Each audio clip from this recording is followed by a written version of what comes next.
নমস্কার, আমি অরুণ নস্কর। আপনারা দেখছেন নতুন নতুন খবর আপনাদের সামনে নিয়ে এসেছি।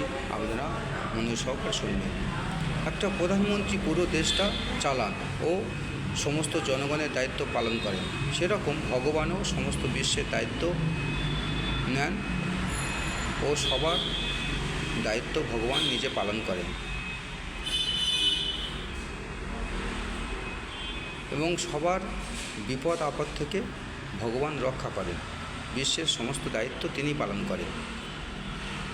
তার চোখে সবাই সমান, না আছে উঁচু না আছে নিচু। সূর্য সবার উপর সমান কিরণ দেন। সূর্য ভাবেন না কে বড় কে ছোট। এই সমস্ত মহান ব্যক্তি কোনোদিন পদের অহংকার করেন না, পদের বা ক্ষমতার বড়াই করেন না বা পদ বা ক্ষমতা দেখান না। কিন্তু কোনো একটি ছোট অফিসে তাতে 20 থেকে 25 জন স্টাফ কাজ করেন। সেই 20 থেকে 25 জন স্টাফ যে কাজ করেন তার দেখার দায়িত্ব একজন ম্যানেজার বা একজনের উপর থাকে বা সুপারভাইজারের উপর থাকে। কিন্তু তিনি অহংকার করেন এই সামান্য পদের দায়িত্ব যে কোনো একটা হবে। ম্যানেজার বা সুপারভাইজার দায়িত্ব পালন করেন। একটা 20 জন 25 জন অফিসে থাকে, তার দায়িত্ব পালন করেন কে? সুপারভাইজার বা ম্যানেজার। অফিসের বড়োবাবু, মেজবাবু, সেজবাবু যে কোনো একটা হবে অফিসের পদের দায়িত্ব পেয়ে তার থেকে নিচু কর্মচারীকে টর্চার করে, তাদের উপর অত্যাচার করে, ক্ষমতার বড়াই করে। কিন্তু সে ভেবে দেখে না এই পদের দায়িত্ব কতদিন থাকবে। যখন এই পদ থেকে সরে যাবে বা এই পদ থাকবে না, তখন কি হবে এটা একবার ভেবে দেখেছে? দেখে না। ভেবে দেখা উচিত। যিনি সৃষ্টিকর্তা তিনি তো কারোর উপর জুলুম করেন না, তাহলে মানুষ হয়ে অত অহংকার কিসের? দুদিনের এই পৃথিবীতে আসা যাওয়া, কিসের এত অহংকার? যেদিন এই পথ থাকবে না সেদিন বুঝবে যে আমি কত অবহেলা করেছি আমার থেকে নিচু পদের অধিকারীকে। আজ সেই ক্ষমতা নেই, আজ আর কেউ সম্মান করে না, কেউ স্যার বলে না।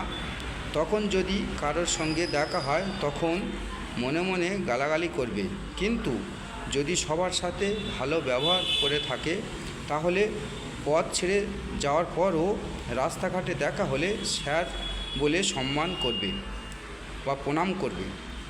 তাই পদের অহংকার না দেখিয়ে মানুষকে ভালোবাসতে শিখুন। সবার উপরে মানুষ সত্য, তাহার উপরে নাই।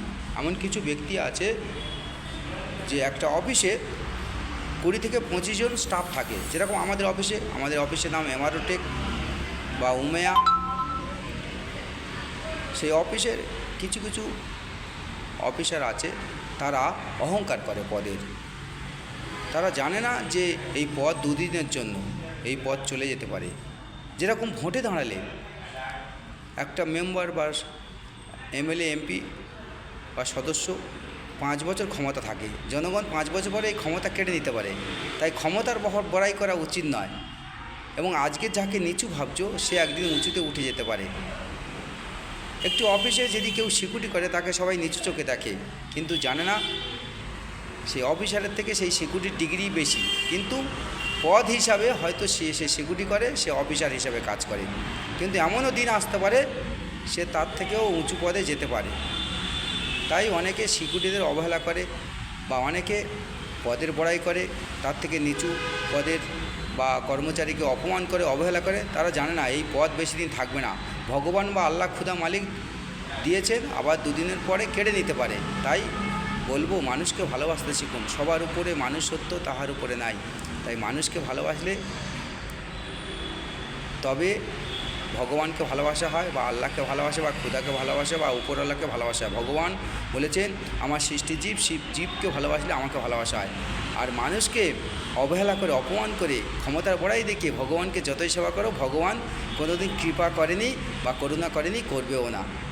তো জনগণ, আপনাদের বলবো আপনারা যে পদে থাকুন না কেন, সেই পদের অধিকারী হয়ে কোনো মানুষের উপর অত্যাচার বা টর্চার করবেন না।